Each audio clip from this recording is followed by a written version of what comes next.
ಭಾರತದ ಸಂವಿಧಾನ ಜಾಗೃತಿ ಜಾಥಾವು ಗ್ರಾಮೀಣ ಭಾಗದ ಚಿಕ್ಕಬಳ್ಳಾಪುರ ಜಿಲ್ಲೆಯ ಚಿಂತಾಮಣಿ ತಾಲೂಕಿನ ಚಿನ್ನಸಂದ್ರ ಗ್ರಾಮಕ್ಕೆ ಆಗಮಿಸಿತು. ಈ ವೇಳೆ ವಿದ್ಯಾರ್ಥಿಗಳು, ವಿವಿಧ ಇಲಾಖೆಗಳ ಅಧಿಕಾರಿಗಳು, ದಲಿತ ಸಂಘಟನೆಯ ಮುಖಂಡರು, ಕಾರ್ಯಕರ್ತರು, ಸಾರ್ವಜನಿಕರು ನೂರಾರು ಸಂಖ್ಯೆಯಲ್ಲಿ ಉಪಸ್ಥಿತರಿದ್ದು ಜಾಥಾವನ್ನು ಅದ್ದೂರಿಯಾಗಿ ಬರಮಾಡಿಕೊಂಡರು. ಭಾರತ ಸಂವಿಧಾನದ 75ನೇ ವರ್ಷದ ಹಿನ್ನೆಲೆಯಲ್ಲಿ ಸಂವಿಧಾನ ಜಾಗೃತಿ ಜಾಥಾ ರಾಜ್ಯಾದ್ಯಂತ ಅದ್ದೂರಿಯಾಗಿ ಸಂಚರಿಸ್ತಾ ಇದೆ. ಈ ವೇಳೆ ಗ್ರಾಮದ ಪಂಚಾಯಿತಿ ಅಧ್ಯಕ್ಷೆ ಕೌಸರ್ ಶರೀಫ್ ಅವರು ಮಾತನಾಡಿ, ಸಂವಿಧಾನದ ಮಹತ್ವ ಮತ್ತು ಅದರ ಆಶಯಗಳನ್ನ ದೇಶದ ಪ್ರತಿಯೊಬ್ಬ ಪ್ರಜೆಗೂ ಕೂಡ ಅರಿವು ಮೂಡಿಸುವ ನಿಟ್ಟಿನಲ್ಲಿ ಸಂವಿಧಾನ ಜಾಗೃತಿ ಜಾಥಾ ಹಮ್ಮಿಕೊಳ್ಳಲಾಗಿದೆ ಅಂತ ಹೇಳಿದರು.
ಸ್ವಲ್ಪ ಸೈಡ್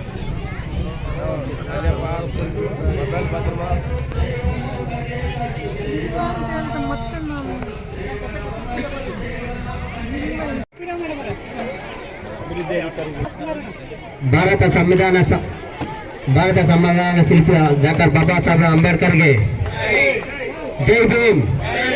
ಜೈ ಭೀಮ್, ಜೈ ಭೀಮ್, ಜೈ ಭಾರತ್, ಜೈ ಬೋಲೋ ಡಾಕ್ಟರ್ ಬಾಬಾ ಸಾಹೇಬ್ ಅಂಬೇಡ್ಕರ್ ಅವರಿಗೆ, ಡಾಕ್ಟರ್ ಬಾಬಾ ಸಾಹೇಬ್, ಜೈ ಬೋಲೋ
ಒಂದು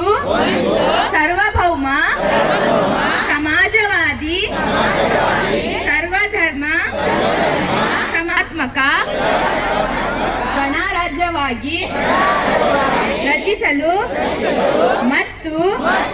ಅದರ ಸಮಸ್ತ ನಾಗರಿಕರಿಗೆ ಸಾಮಾಜಿಕ, ಆರ್ಥಿಕ ಮತ್ತು ರಾಜಕೀಯ ನ್ಯಾಯ, ವಿಚಾರ, ಅಭಿವ್ಯಕ್ತಿ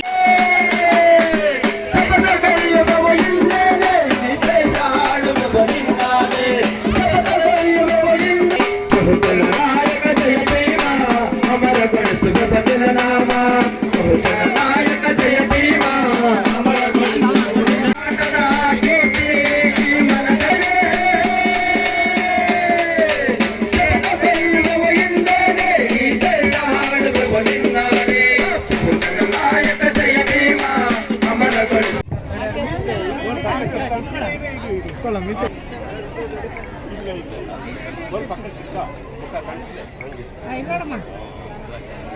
ಸರ್ ಬನ್ನಿ ಸರ್ ಬನ್ನಿ ಮೇಡಮ್ ಮೇಡಮ್ ಮೇಡಮ್ ಬನ್ನಿ ಕುಡಿ ವೇದಿಕೆ ಮೇಲೆ ನಡೆದಿದೆ. ತಾವೆಲ್ಲ ಇಲ್ಲಿ ಸೈಲೆಂಟ್ ಆಗಿ ಬಂದು ಈ ಟೈಮಿಗೆ ಕೊಟ್ಟು ಡಾಕ್ಟರ್ BR ಅಂಬೇಡ್ಕರ್ ಅವರಿಗೆ ಜಯ ಹೇಳಿದ್ದಕ್ಕೆ, ಆಮೇಲೆ ನಮ್ಮ ಕಾನ್ಸ್ಟಿಟ್ಯೂಷನ್ ತಂದ ನಮ್ಮ BR ಸರ್ ಅಂಬೇಡ್ಕರ್ ಅವರಿಗೆ ನಾನು ನನ್ನ ಪರವಾಗಿಯೂ ನಿಮ್ಮ ಎಲ್ಲರ ಪರವಾಗಿಯೂ ಜೈ ಅಂಬೇಡ್ಕರ್, ಜೈ ಭಾರತ್, ಜೈ ಕರ್ನಾಟಕ ಅಂತ ಹೇಳ್ತಾ ಈ 4 ಮಾತನ್ನು